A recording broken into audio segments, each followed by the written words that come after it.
If you loved me, you'd be happy I'm happy, she cried after I found her texts. So I said you're right and kicked her out. Now she's living in a motel, and I've been happy for 6 months. Hey viewers, before we move on to the video, please make sure to subscribe to the channel and hit the like button if you want to see more stories like this. Thanks. I used to think that love was mostly about patience, about giving someone the benefit of the doubt, even when your gut is screaming at you that something isn't right. That's what I told myself every time Emma's behavior started to shift, every time she went from warm and affectionate to cold and distracted overnight. We'd been together for 3 years, lived together for almost 2. When we first moved into the apartment, she'd called it our little fortress. I still remember her smiling as she unpacked boxes, joking that she'd finally found someone who didn't run at the first sign of commitment. I was proud of that. I worked hard, paid most of the rent, cooked dinner most nights, and tried to make sure she never felt like she was settling. I wasn't rich, but I was consistent, the kind of guy who keeps promises. Maybe that's what made me blind. The first signs weren't dramatic, just subtle shifts. Emma had started bringing her phone everywhere, even to the bathroom. She used to toss it on the couch or leave it on the counter, screen up, no worries. Now she'd flip it face down. She'd laugh quietly at messages and tell me, "It's just a meme from work, don't be weird." I told myself not to overthink it. She'd been under pressure at her job, long hours, annoying clients. I figured she just needed space. Then came the late nights. At first it was once or twice a week. "We're behind on a project," she'd say. "Dylan and I are staying late to finish." Dylan, that was new. I'd never heard his name before. She described him like he was a harmless coworker. Funny, a little clueless. One of those guys who doesn't know how to text properly. I'd just nod, pretending not to notice how often his name started showing up in her stories. One night, she came home at 11:30, smelling like a mix of perfume and cheap beer. "You were drinking?" I asked. "Just a couple after work." "Relax. I'm not mad," I said, keeping my voice steady. "I just thought you were exhausted." She rolled her eyes. "God, you sound like my dad. I can have a drink with coworkers without you turning it into a thing." That stung, but I didn't fight back. I'd learned that with Emma. Defending yourself only made you the villain. Over the next few weeks, the distance grew. She'd sit next to me on the couch, scrolling on her phone, barely acknowledging I was there. If I reached for her hand, she'd move slightly, subtle, but enough to make me feel like I was intruding. When I asked if everything was okay, she'd sigh and say, "You're so sensitive lately. It's exhausting." I started doubting myself. Maybe I was being needy. Maybe I'd lost my spark. I doubled down on trying to fix things. Cooked her favorite meals. Planned a weekend trip to the mountains. Left small notes for her. "Love you. Proud of you. Can't wait for the weekend." She barely acknowledged any of it. One Friday, I came home early to surprise her. I'd picked up her favorite Thai food and a bottle of wine. Her car wasn't in the driveway, but I didn't think much of it. She texted earlier saying she'd be working late again. When I set the food on the table, her laptop pinged with a notification. She always left it open. She never thought I'd look. I shouldn't have looked.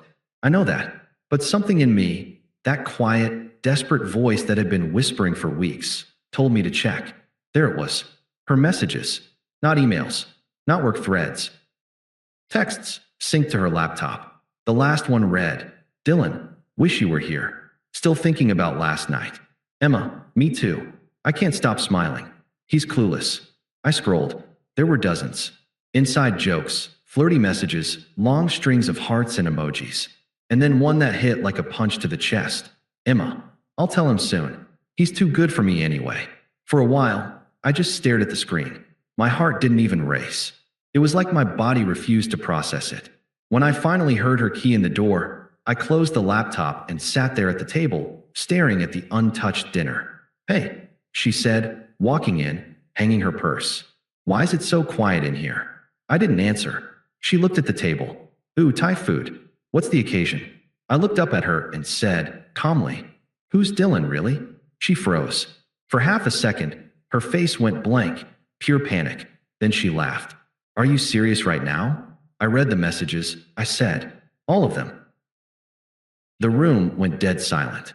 Her lips trembled, then twisted into something between a cry and a sneer. "You went through my laptop? You invaded my privacy." "Emma, I said quietly. Don't do that. Don't make this about me. She slammed her purse down. You don't get it, do you? I've been miserable. Dylan makes me feel like myself again. You've been suffocating me with your perfect little routine. I didn't move. I didn't yell. Then she said it, her voice breaking, tears in her eyes, like I had broken her. If you loved me, you'd be happy I'm happy. For a long moment, I just looked at her. The woman I thought I knew. The one I'd planned to propose to next spring. Finally, I nodded. You're right, I said quietly. You deserve to be happy. Her expression softened, hopeful for half a second, until I stood up and added, and you can start being happy somewhere else. She blinked like she hadn't heard me right. What? She said, her voice trembling between anger and disbelief.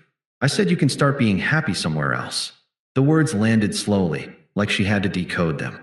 She looked around the apartment as if she was trying to figure out if I was joking. Like maybe this was one of my calm, processing phases, and I'd change my mind in 5 minutes. When I didn't say anything, her face hardened. You're being dramatic. I stayed seated, voice level. You cheated. You lied. That's not drama, Emma. That's a fact. She folded her arms and scoffed. Oh, please. We were basically done months ago. You just didn't have the guts to admit it. Dylan actually sees me. He makes me feel alive. Good, I said. You can tell him that while you're moving in. That's when she lost it. Her voice cracked into a shout. You can't just throw me out like I'm trash. I've lived here for 2 years. I'm not throwing you out, I said, standing up. I'm asking you to go live the happy life you said you wanted. She wiped her face roughly, pacing like a cornered animal. You're so cold. Do you even care about me at all? After everything we've been through. You made that question kind of irrelevant when you decided to sleep with someone else, I said. That one hit. She stopped pacing, breathing fast, tears mixing with makeup. It wasn't like that, she said quietly. It wasn't just sex. I was lonely. You weren't there for me anymore. I was working, I said, for us. You said you wanted a better place, a future. That's what I thought we were building. She shook her head, muttering, You just don't understand. You're right, I said again. I don't. Her tone shifted again, the tears drying up, the defiance creeping back. You think you're some saint, don't you? Like you're above mistakes. You're so controlled it's pathetic. That's why Dylan excites me. He's real. I'm glad he's real, I said, picking up her purse from the counter and handing it to her. You should go be real together. She looked down at the purse, then at me. You're seriously ending this over a few texts? No, I said. I'm ending it because the person I loved doesn't exist anymore. That silenced her. For a while, we both just stood there, the hum of the fridge filling the space between us. Then I walked past her to the closet and pulled out a couple of empty bags. I started folding her clothes, neatly, the same way I always did laundry for her. What are you doing? She snapped. Packing, I said simply. You said you were miserable here. I'm fixing that. You don't mean this, she said, following me into the bedroom. You're just angry. Tomorrow you'll regret it. No, I said. Tomorrow I'll sleep better than I have in months. She stood by the doorway, speechless, watching me zip the first bag. You can stay at Dylan's tonight, I said, carrying it to the door. He doesn't have space, she muttered. His roommate, then a hotel, I said. You'll figure it out. That's when she tried to weaponize emotion. She sat on the edge of the bed, crying into her hands, saying things like, I made a mistake, okay? I just needed attention. You stopped noticing me. You stopped trying. I didn't stop, I said softly. You stopped appreciating. Her crying got louder, more performative. You're really going to let 3 years just end like this? They already ended, I said. I just didn't know it yet. The silence that followed felt like the air had drained from the room. She didn't argue after that. She packed the rest of her things herself, slowly, muttering under her breath. When she finally walked toward the door, she paused. You'll miss me, she said, half threatening, half pleading. No one's ever going to love you the way I did. I opened the door for her and said, Let's hope not. She glared at me through her tears. You're going to regret this. You're throwing away someone who actually cared. I looked at her one last time. No, Emma. I'm just taking out the trash before it starts to rot. Her jaw dropped, but she didn't reply. She stormed out, slamming the door behind her. The silence that followed was strange, heavy but clean. I sat down on the couch, staring at the 2 plates of Thai food on the table, one still untouched, her glass of wine half full. I didn't feel angry. I didn't even feel sad, just tired and oddly calm. Outside, her car engine started, then faded into the distance. For the first time in months, I could hear myself think, and the thought that came wasn't about her at all. It was just one word, over and over in my head like a heartbeat. Finally, the next morning, the apartment was so quiet it almost didn't feel real. For months, Emma had filled every corner of my life with noise, humming while she scrolled through her phone, narrating her thoughts, sighing loudly whenever she wanted attention. Now, all I heard was the low hum of the fridge and the occasional car outside. It was strange, but peaceful. I remember standing in the kitchen, looking at her empty coffee mug still sitting by the sink, and realizing I didn't feel the urge to text her. No, are you okay? No, come get the rest of your stuff. Just nothing. I deleted her number that day. Not out of anger, just clarity. That first week, she tried calling me from 2 different numbers. I didn't answer either one. The messages started small. Can we talk? I just want closure. I left my black jacket there. Then they grew desperate. Please pick up. I don't have anywhere to stay tonight. I thought Dylan would be there for me, but he's not who I thought he was. I'm sorry, okay? I messed up. I read them all, but never replied.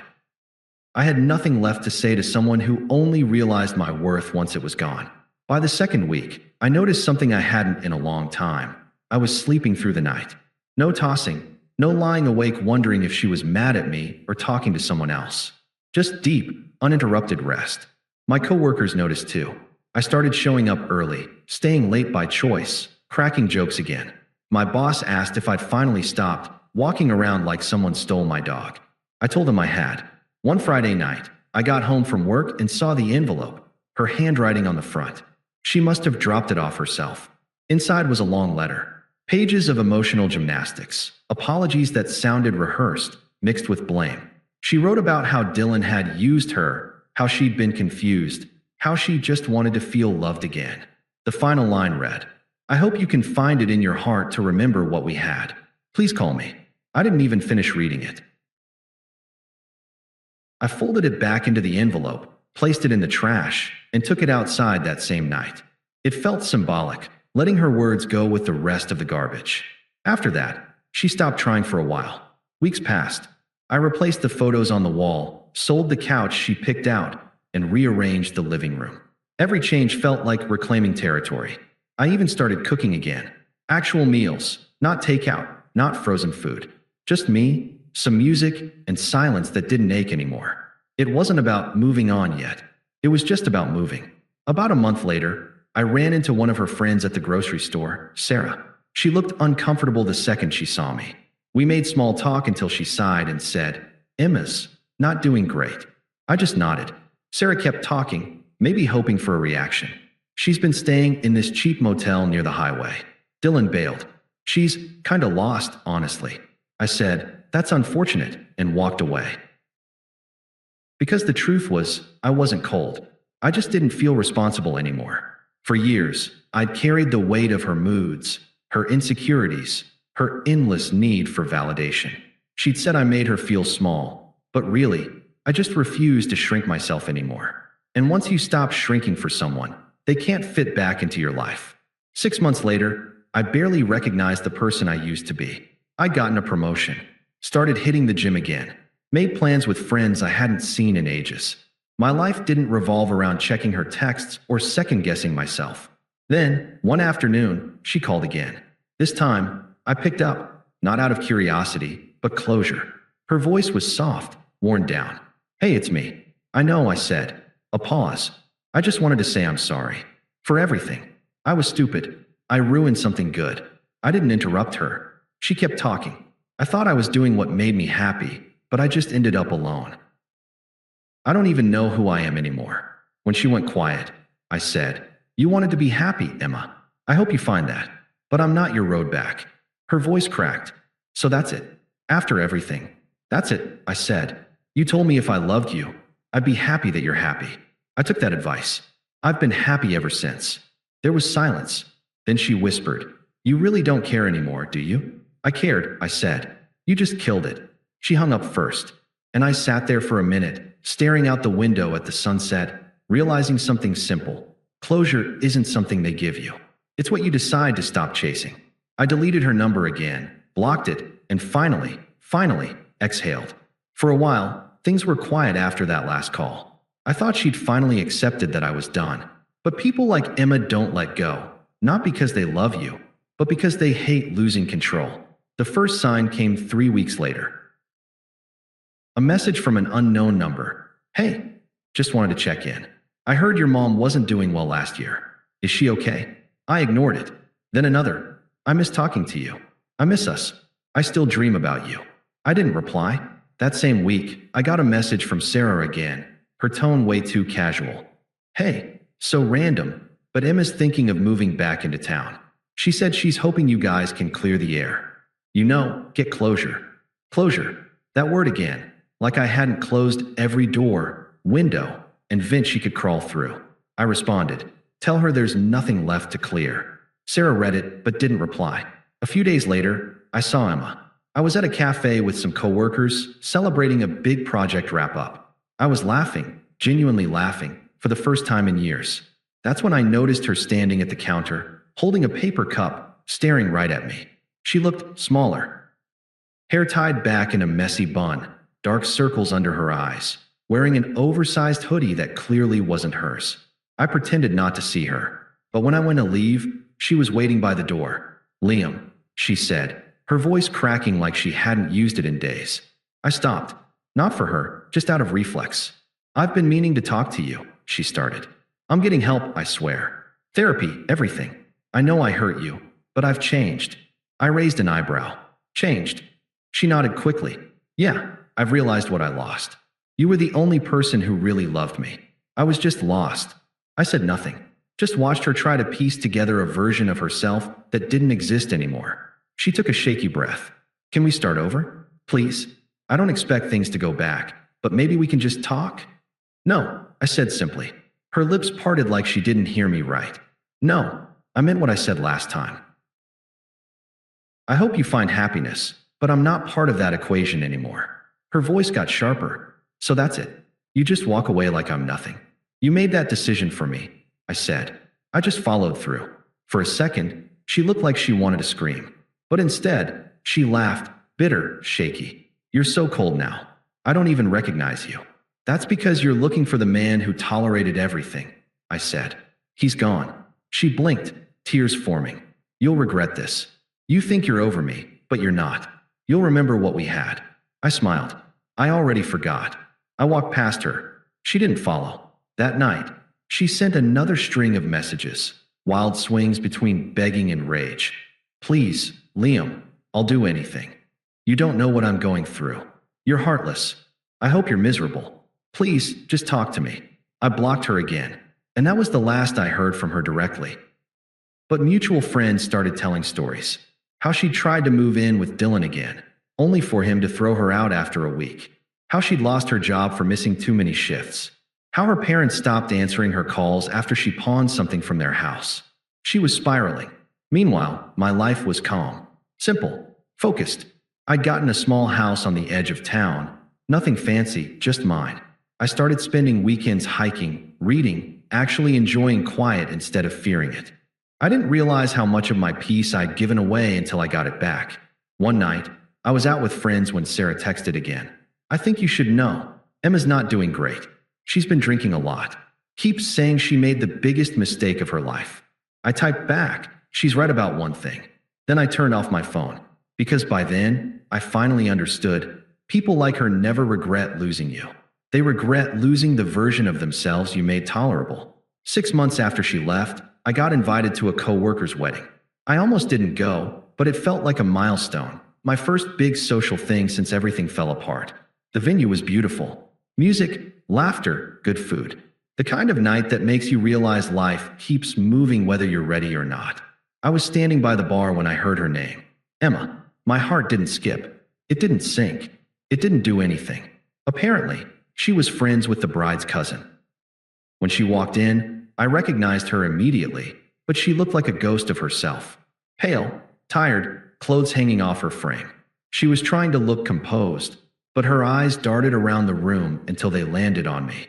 I could see the realization hit her like a wave, that I wasn't alone anymore. Because I wasn't. Standing beside me was Claire, someone I'd met a few months after Emma left. Kind, grounded, genuinely peaceful. Nothing performative, nothing manipulative. Just steady. Emma froze when she saw us. She eventually walked over, holding a glass of wine like it was her lifeline. "Liam," she said softly. "Hey." I turned, calm. "Hey." Claire smiled politely, then excused herself to talk to someone else. Emma took that as her opening. "You look good," she said. "Thanks. You too," I lied. She gave a nervous laugh. "You probably heard things about me. I just want you to know, I'm doing better. I've been reflecting. I'm sober now. Got a part-time job. Trying to fix things." I nodded. "That's good." She hesitated. "You really don't have anything to say to me?" "After everything." I said what I needed to. I told her. "You wanted happiness. I gave you space to find it." She bit her lip, her voice trembling. "But I didn't find it. I found pain. I found emptiness. I lost everything that mattered." I met her eyes. "No, Emma. You threw it away. There's a difference." Tears welled up. "I miss you." I smiled faintly. "You miss who I was when I loved you. That man's gone." Her voice cracked. "You really don't feel anything?" "Peace," I said simply. She blinked, confused. "Peace?" "Yeah," I said. "It's what you get when you stop setting yourself on fire to keep someone else warm." She stared at me, searching for any softness to grab onto. There wasn't any. Claire returned just then, her hand brushing mine. Emma's face fell, the moment of realization hitting hard and public. "Nice seeing you," I said and walked away. Behind me, I heard her whisper, "He really doesn't love me anymore." She was right. That night, as Claire and I left the wedding, I looked back one last time and saw Emma sitting alone at the bar, the same place she'd found me hours earlier. It was poetic, almost cruelly so. The same scene, but reversed. I wasn't angry. I wasn't smug. I was just done. And for the first time in a long time, I really was happy. Thanks for watching. Make sure to subscribe to the channel and hit the like button. What do you think about this story? Share it in the comments.